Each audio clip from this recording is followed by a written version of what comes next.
Well, here we are, the start of a new project. So, what is this project all about? Well, I have all these Devil Dog Designs figures, and they are actually quite nice, but I've never really gotten a chance to use them.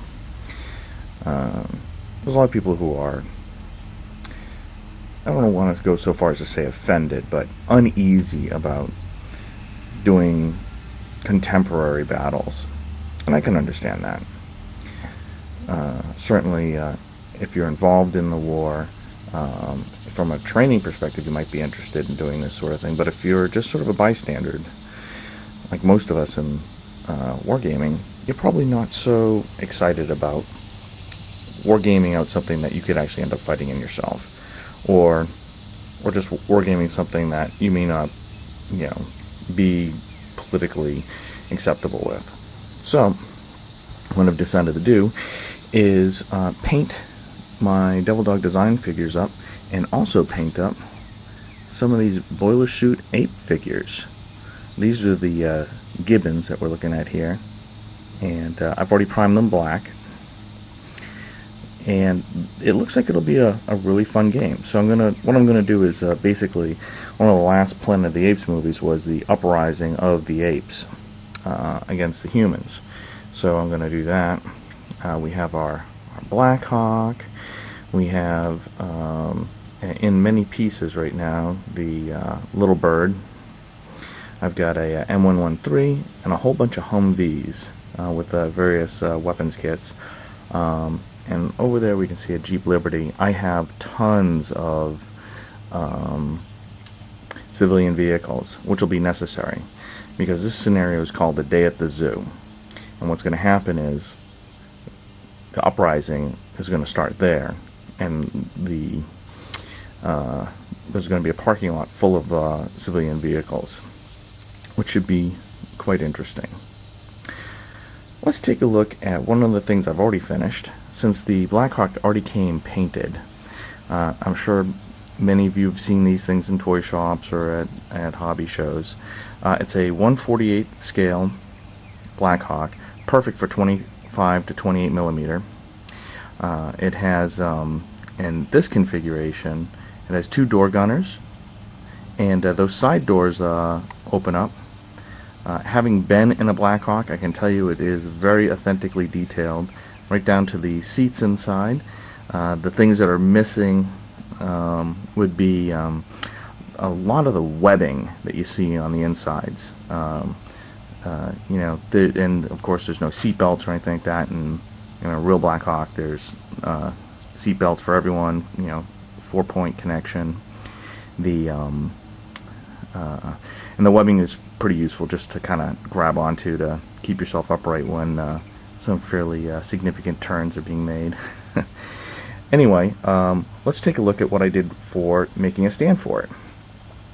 Here is a nice piece of wood, and this is sold at any sort of Home Depot type of store, Lowe's, whatever you call them in your part of the world. You can go and you can buy these banister caps. They are basically the thing that goes on the top of the banister to kind of finish it, and they sell them in a mostly unfinished look here. It's it really is just wood that's been cut to the right shape. It's got a nice cap on the bottom to fit in, and for our purposes this thing is great. It's heavy enough to hold up some stuff. I've double drilled the top with 2 holes, one here and one there, so I can use this for holding up multiple things. But in particular, I'm going to use this. This is a tie rod. It's like a really super long screw. Now, I've cut this one in half. There's only about a foot here, and it fits right into the hole like that. Now, for the Little Bird, I've drilled a hole in the bottom of it as well that can go on top. But for that Black Hawk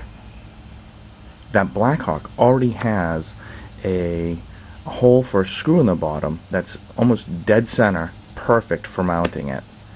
So let's take a look at what happens when we paint this black and then put the Blackhawk on it. It's a very nice. It's a very stable, and it holds up very, very well on there. Definitely gives us the right look for Blackhawk, hovering up about 60 feet.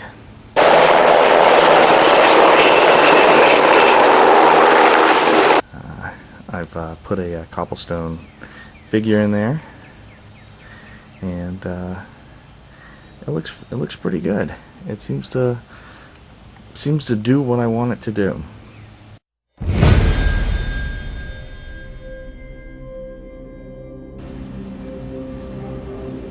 So part of what I wanted to do today was to paint up the beginnings of ACU pattern on the soldiers, and also to remove some of the bullshit camo schemes that were on the vehicles, and also to try and get them into a more uniform color.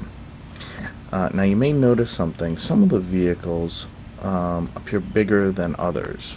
In particular, this vehicle here is just slightly out of scale with the others. This actually affords us an interesting opportunity to make a nice visual representation that some of the vehicles will be original Humvees and the others will be the up-armored ones.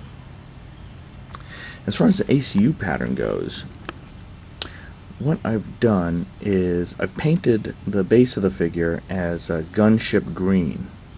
Now, most of the equipment in the U.S. Arsenal has ACU pattern on it, everything from camelbacks, assault bags, ammo clips, everything. The concept is to make a lighter shade of that green, and then finally an almost white shade of that green. ACU pattern is made out of basically a sage, a light sage, and then an off-white, the white being, tending towards either sort of a khaki or sage color itself. On the vehicle front, I was able to use Renaissance Ink's black ink to clean up some of the black areas on this here vehicle. Also, I was using Vallejo khaki to give it a uniform color.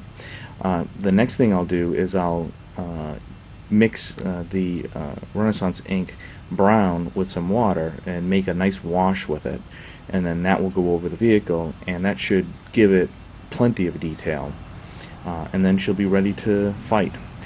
Painting the vehicles is the easiest process in this. One thing I do plan on doing is on the windscreens, since they're clear, is painting all the windscreens a gray. That will give sort of the impression of glass, but not allow to see in, because on the ones that have clear windows, there's no crew, and so I just never liked the look of a ghost vehicle. Alright, as I stated before, I'm going to try and do the ACU pattern. So we're starting with the gunship green. Now what I've done is I've mixed in some white ink wash directly, and you can see where I've mixed it. Now over here, if we take a look, we can take a look very closely and see the various shades.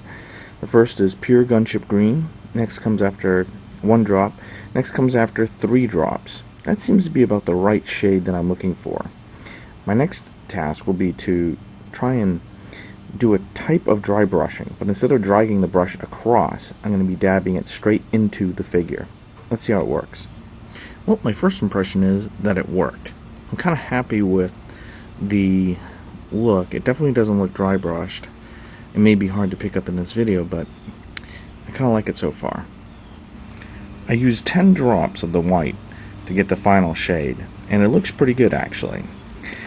When I applied it though, it kind of overpowered everything else.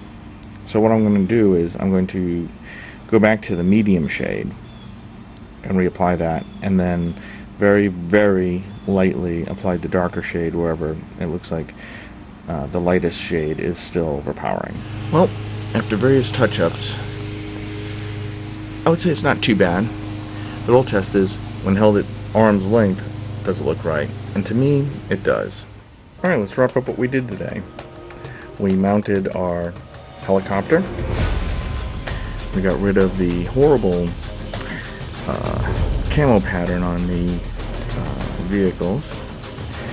We painted up a bunch of scientists in MOP gear, and we got started on our digital ACU pattern on our figures, and it looks pretty good. I'm pleased with it. And that wraps up our show for today.